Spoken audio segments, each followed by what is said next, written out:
And it also does this. You put an ultraviolet light on it. Isn't that so like 1950s sci-fi, 60s sci-fi?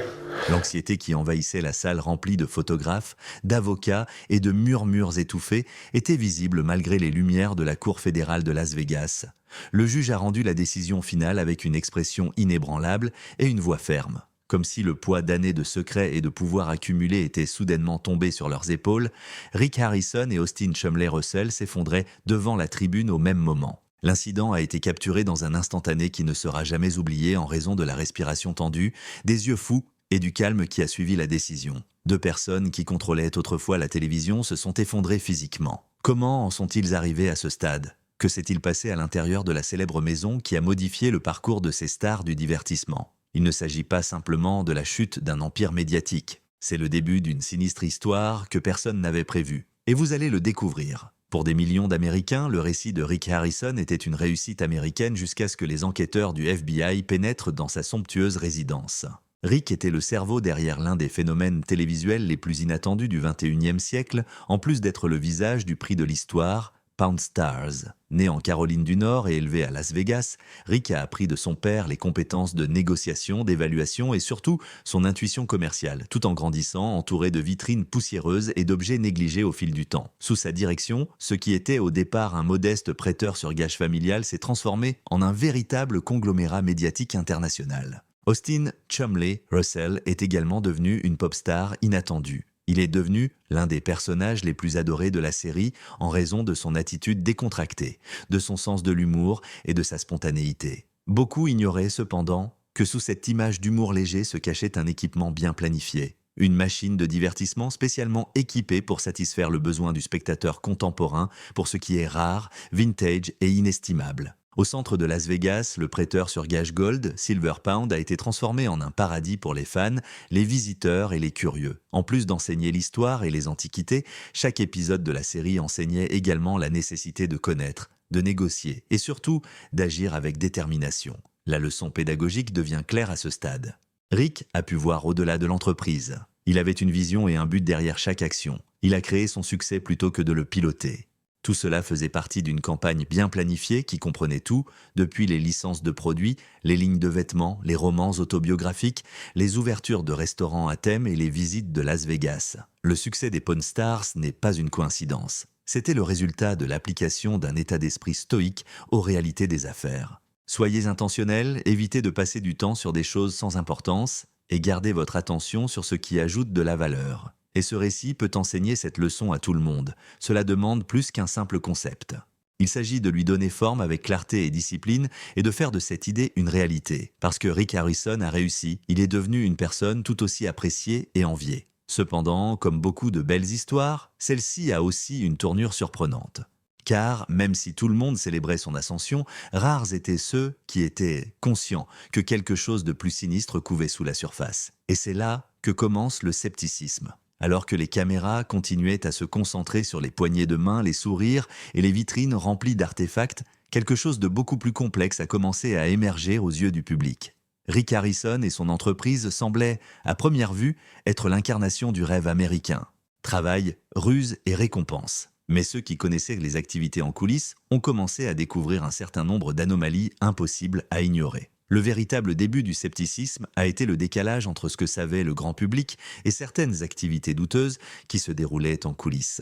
Les alarmes ont retenti sans bruit. Des transactions à 1 million de dollars sans aucune trace évidente, entreprises situées dans des paradis fiscaux, entreprises fantômes impliquées dans l'achat et la vente d'antiquités non certifiées. Tout était trop bien mis en place, trop complexe pour une petite entreprise familiale.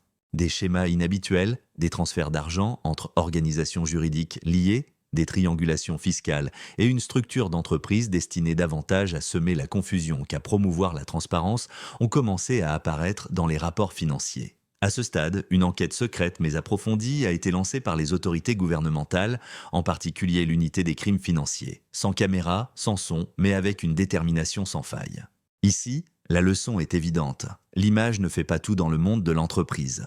De nombreuses personnalités et chefs d'entreprise pensent que le charme et la popularité suffisent à maintenir une entreprise à flot. Cependant, la moralité, la légalité et la clarté structurelle, plutôt que la façade, sont les véritables piliers de tout empire. Il semble que Rick ait oublié que l'intégrité est tout aussi importante pour le véritable succès que la vision et la stratégie. Le recours à des structures d'entreprises complexes n'est pas illégal en soi. En fait, beaucoup d'entreprises respectables font cela. Le problème se pose lorsque cette complexité est utilisée comme couverture pour une activité illégale. Et c'est ce qui a incité les autorités à enquêter davantage. Et voilà, le compte à rebours a commencé. Tandis que les sourires de télévisés persistaient, chaque nouvelle découverte remplissait les dossiers des bureaux fédéraux. Personne n'aurait pu prédire que l'élément crucial qui allait tout changer éclipserait bientôt tout ce génie. Lorsqu'un document de 12 pages, portant le sceau du département du Trésor américain, a commencé à circuler parmi les enquêteurs fédéraux, la frénésie médiatique a officiellement commencé. Un audit interne a révélé que 4-7 millions de dollars avaient été transférés vers un compte offshore aux îles Caïmans depuis une entreprise enregistrée au nom d'un tiers mais connectée à Rick Harrison via un réseau alambiqué de prête-noms. Le premier domino qui allait faire tomber l'ensemble du conseil d'administration était le test comptable qui semblait n'être qu'une ligne de plus parmi des centaines de transactions. La réponse de Rick fut immédiate. Avec une déclaration au millimètre près, il a contacté les médias depuis la façade de son entreprise de Las Vegas. « Je n'ai rien à cacher », a-t-il déclaré dans sa déclaration publique. « Je suis un homme d'affaires ouvert, victime d'un système qui pénalise les gens qui réussissent. » Son équipe juridique a fait appel à une rhétorique émotive que de nombreux téléspectateurs de son émission de télévision ont adopté sans aucun doute, renforçant les notions de persécution budgétaire et de surveillance gouvernementale intrusive sur des personnalités éminentes. Cependant, tout le monde n'a pas été convaincu par ce récit. Il y avait plus de divisions dans le public que jamais auparavant. D'un côté, les partisans dévoués du programme ont vu que deux propriétaires d'entreprises, Rick et Chumley, étaient injustement ciblés par le système. Cependant, des experts, des journalistes et des individus critiques ont commencé à se demander comment un prêteur sur gage pouvait gagner autant d'argent en si peu de temps. C'est une leçon importante, en particulier dans la société contemporaine où les opinions sont tout aussi importantes que les faits. Une approche médiatique dépourvue de cohérence documentaire pourrait temporairement désamorcer la situation, mais elle n'arrêtera pas le cyclone juridique imminent. Être transparent implique bien plus que simplement parler devant les caméras. Cela implique également de fournir une preuve sans ambiguïté de la source, de la finalité et de la destination finale de chaque euro gagné. Plus de 17 transactions douteuses, couvrant 5 pays et avec des dates soigneusement positionnées entre les saisons du programme, étaient déjà liées par des experts des bureaux du FBI. Ce qui a commencé comme une simple irrégularité fiscale est en train de se transformer en un réseau financier mondial. Que Rick ait quelque chose à cacher n'était plus le problème. Il s'agissait plutôt de savoir combien de temps il pourrait s'en tenir à son récit jusqu'à ce que les faits l'emportent. Ce fut un cruel tombé de rideau. Le FBI et le département du Trésor ont produit un rapport de plus de 680 pages détaillant plus de 15 millions de dollars de transactions illicites liées à Rick Harrison directement et indirectement. Jusque-là, l'enquête semblait décousue. Selon l'étude, de l'argent a été transféré entre 30 et 12 sociétés écrans, établies notamment au Panama, dans les îles Vierges britanniques et à Chypre depuis plus de 7 ans. Tous ont des identités floues, pas de personnel et aucun signe extérieur d'activité, mais leurs finances évoluent constamment. Selon les audits, un certain nombre de ces entreprises ont été utilisées comme façade pour le blanchiment d'argent provenant d'entreprises d'achat et de vente d'antiquités prétendument légitimes. Les croisements ont cependant révélé une réalité troublante. Le détaillant Gold Silver Pond n'a jamais personnellement manipulé la plupart des produits. C'était un cercle fermé de factures exagérées, d'articles bidons et de fausses triangulations entre partenaires. Les courriels internes divulgués par le personnel comptable de Rick en 2018, qui exhortaient à évaluer l'exposition fiscale internationale et mettaient en garde contre de graves irrégularités, figuraient parmi les éléments les plus incriminants. Selon des témoignages obtenus par le FBI, l'équipe exécutive a choisi soit de garder le silence, soit d'exclure secrètement les personnes qui exprimaient leurs inquiétudes plutôt que de tenir compte de ces avertissements. Nous avions pour consigne de ne pas interroger un ancien employé de l'administration qui témoignait sous serment. Sans tenir compte de l'origine ou de la destination, les directives consistaient à automatiser les paiements et à générer des factures basées sur des indicateurs externes. Le bureau du procureur a demandé un audit médico-légal indépendant qui a porté le coup mortel. Il décrit un 122 activités suspectes, dont beaucoup ont été menées entre 2019 et 2022, juste avant que la popularité mondiale de l'émission n'atteigne son apogée. Parmi eux, des documents avec des signatures falsifiées, des transferts de comptes personnels vers des comptes d'entreprise sans explication comptable et, le plus alarmant de tous, au moins 4 transferts directs vers des comptes liés à des individus ayant des antécédents de trafic de patrimoine historique. Et une leçon qui va au-delà du cas Harrison apparaît ici. La responsabilité financière et morale ne devrait jamais avoir préséance sur les réalisations publiques. De nos jours, les apparences sont importantes, mais si les fondements juridiques sont faibles, l'effondrement est inévitable. Les procureurs ont recueilli des témoignages clés d'anciens associés, de membres du personnel et de spécialistes légistes, qui ont tous convenu qu'il existait un cadre en place destiné à dissimuler plutôt qu'à fonctionner. En fin de compte, les preuves étaient trop évidentes et trop bien documentées pour être ignorées. Disques durs, comptes bancaires, enregistrements et déclarations sur l'honneur figuraient parmi plus de 2 annexes incluses dans le dossier final remis au tribunal fédéral. Rick Harrison était bien plus qu'un simple personnage de télévision. C'est là que se déroule désormais l'une des affaires de fraude financière les plus complexes de l'histoire récente du divertissement américain. L'étape suivante fut tout aussi intense. Un procès qui se déroulerait devant des millions de personnes à travers le monde en plus d'être entendu devant un tribunal parce que le bruit se répercute sur toute la zone alors que les idoles s'effondrent. Même le premier jour du procès a été un spectacle. Des caméras, des journalistes, des drones et des passants curieux à la recherche d'une photo, d'une remarque ou d'un geste ont entouré le quartier de la Cour fédérale de Las Vegas à son réveil. En prévision d'une procédure qui s'annonçait aussi spectaculaire que les transactions qu'il avait déclenchées, les chaînes de télévision nationales ont diffusé en direct depuis le lieu et les plateformes de médias sociaux ont utilisé des hashtags comme Rick in the Court et Poundstar Skyda Libre. Rick Harrison et Austin Chumley Russell, accompagnés de leurs avocats, sont arrivés au bâtiment à 9h, 2h du matin. Ils portaient des costumes noirs, les traits raides et les yeux fixés sur le sol. Ils étaient désormais des accusés plutôt que des superstars. L'atmosphère était plus épaisse dans la pièce. Les remarques liminaires du procureur fédéral ont été déchirantes. Ce qui serait autorisé ici n'est pas une simple surveillance financière, mais plutôt un système bien organisé d'extorsion et de blanchiment d'argent dissimulé par un spectacle d'amusement. Des écrans internes ont ensuite été utilisés pour afficher des enregistrements téléphoniques, des cartes de transfert et des extraits de courriers électroniques démontrant l'implication directe des accusés dans le mouvement illégal de près de 15 millions de dollars. De son côté, la défense s'est efforcée de désamorcer la situation. Une histoire de confiance inconditionnelle dans les conseillers financiers a servi de fondement à leur approche. Rick n'est pas comptable, c'est un homme d'affaires. Il a commis l'erreur de compter sur les autres pour gérer son accomplissement. Ils ont soutenu que ces écarts, loin d'être le produit d'activités illégales, étaient la conséquence d'erreurs comptables et de stratagèmes fiscaux mal pensés. Chumley, cependant, était dépeint comme une personne sans pouvoir exécutif. Oui, un visage visible, mais pas la capacité d'influencer des choix importants. Cet essai a révélé quelque chose de fondamental d'un point de vue éducatif. Dans le monde de l'entreprise, l'ignorance ne vous dispense pas de toute responsabilité. Des erreurs coûteuses incluent à la signature sans compréhension, la délégation sans surveillance et la collecte d'argent sans garantir sa validité. Associé à une exposition publique, l'analphabétisme financier peut être fatal. Les jurés, quant à eux, écoutaient en silence. L'accusé ressentait le poids de chaque élément de preuve comme un bloc de plomb. En outre, le public prenait des décisions en dehors des tribunaux en se fondant sur ses sentiments, ses souvenirs et les trahisons perçues plutôt que sur les normes juridiques.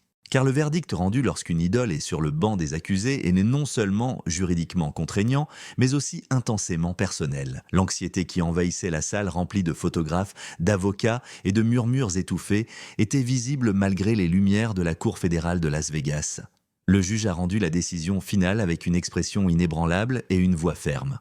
Comme si le poids d'années de secrets et de pouvoirs accumulés était soudainement tombé sur leurs épaules, Rick Harrison et Austin Chumley Russell s'effondraient devant la tribune au même moment. L'incident a été capturé dans un instantané qui ne sera jamais oublié en raison de la respiration tendue, des yeux fous et du calme qui a suivi la décision. 2 personnes qui contrôlaient autrefois la télévision se sont effondrées physiquement. Comment en sont-ils arrivés à ce stade ? Que s'est-il passé à l'intérieur de la célèbre maison qui a modifié le parcours de ces stars du divertissement ? Il ne s'agit pas simplement de la chute d'un empire médiatique, c'est le début d'une sinistre histoire que personne n'avait prévue. Et vous allez le découvrir. Pour des millions d'Américains, le récit de Rick Harrison était une réussite américaine jusqu'à ce que les enquêteurs du FBI pénètrent dans sa somptueuse résidence.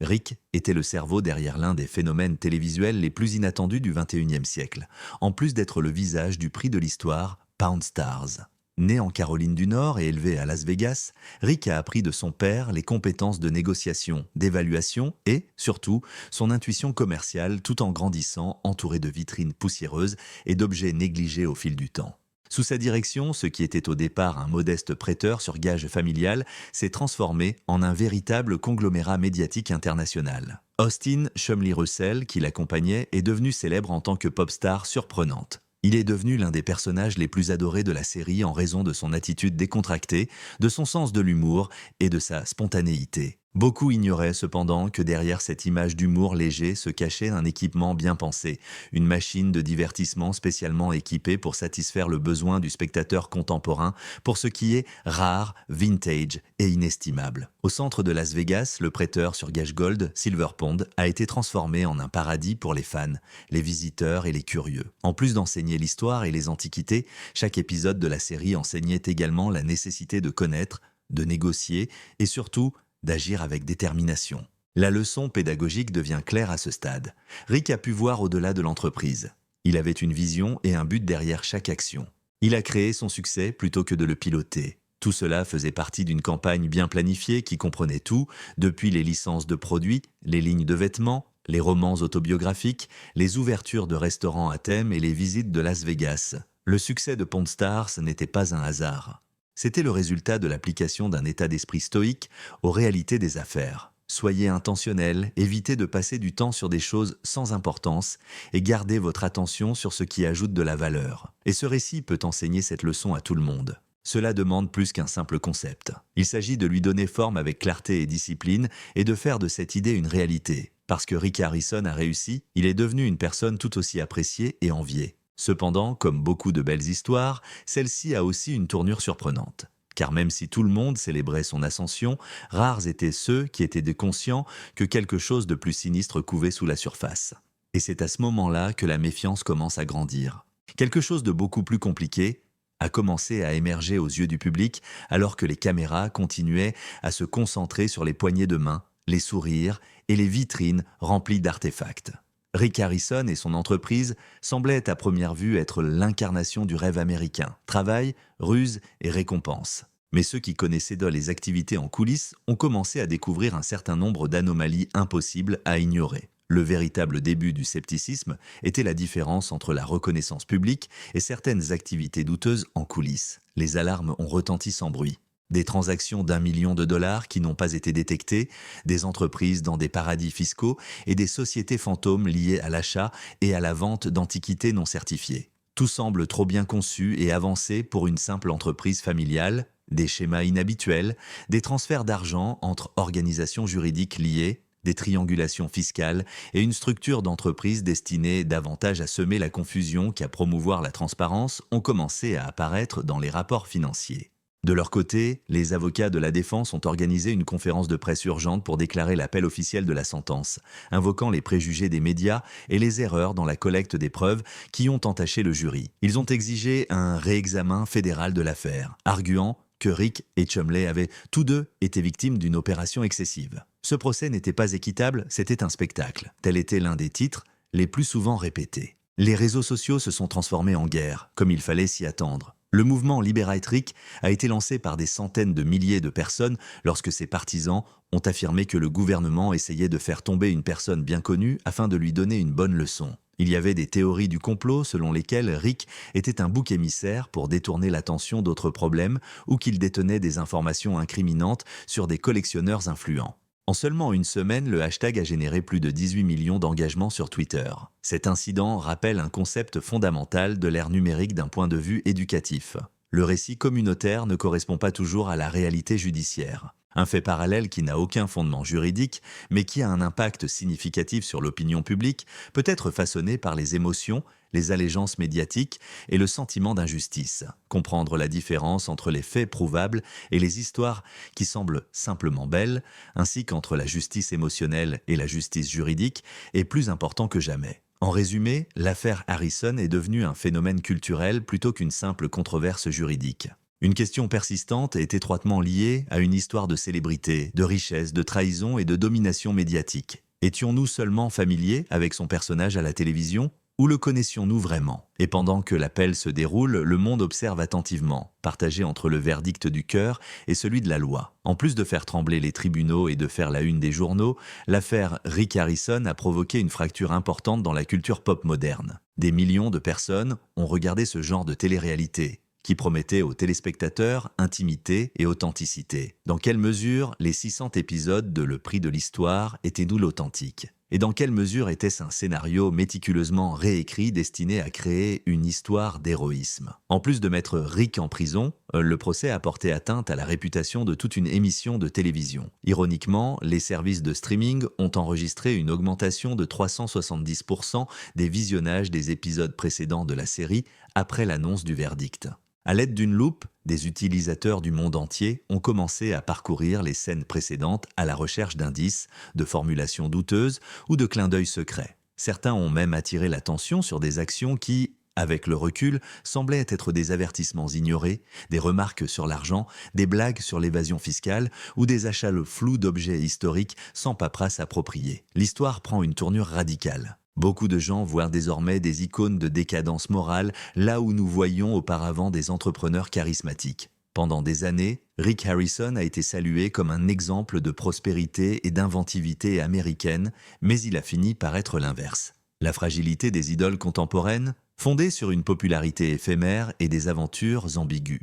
De son côté, Chumlee a cessé d'être un aimable bouffon et est devenu une personne triste qui a été abattue par les choix des autres. Il y a une leçon évidente à tirer de ce changement culturel en termes de scolarisation. L'éthique ne peut pas être remplacée par le divertissement en cette journée de spectacle. La cohérence, la responsabilité et l'honnêteté sont des éléments d'authenticité plus importants que les caméras et le montage. La disparition des Harrison nous met au défi de déterminer dans quelle mesure les allusions que nous voyons dans les médias reflètent réellement ce qu'elles semblent n'être. De nos jours, le prix de l'histoire ne se limite pas à un simple programme télévisé. Il sert d'étude de cas sur la façon dont la célébrité est créée, sur la façon dont les images sont manipulées et sur les coûts réels et métaphoriques d'être aux yeux du public. Les caméras éteintes et les projecteurs braqués sur une autre histoire, la salle d'audience était déjà déserte. Mais sans réponse, la question a continué à résonner dans l'atmosphère.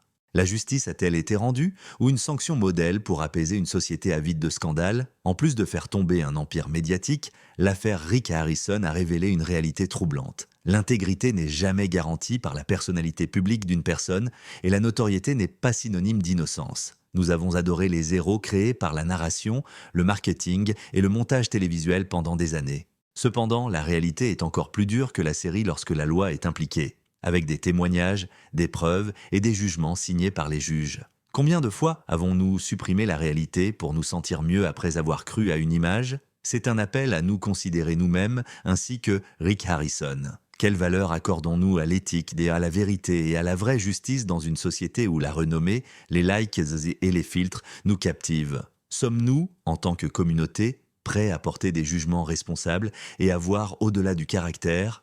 Veuillez enregistrer cette vidéo, la partager avec quelqu'un qui a besoin de se réveiller et ajoutez vos réflexions dans les commentaires si cette histoire vous a touché, vous a fait réfléchir ou vous a semblé être un avertissement subliminal sur le coup des apparences. Pensez-vous que Rick aurait dû être emprisonné à vie ou que le système l'a utilisé comme bouc émissaire ? Que retenir de cette affaire ? De plus, si vous aimez les informations pédagogiques qui favorisent la réflexion plutôt que la morbidité, abonnez-vous, parce que vous faites partie de cet objectif et que la vérité doit être dite, même si cela vous cause de la douleur ou de l'inconfort.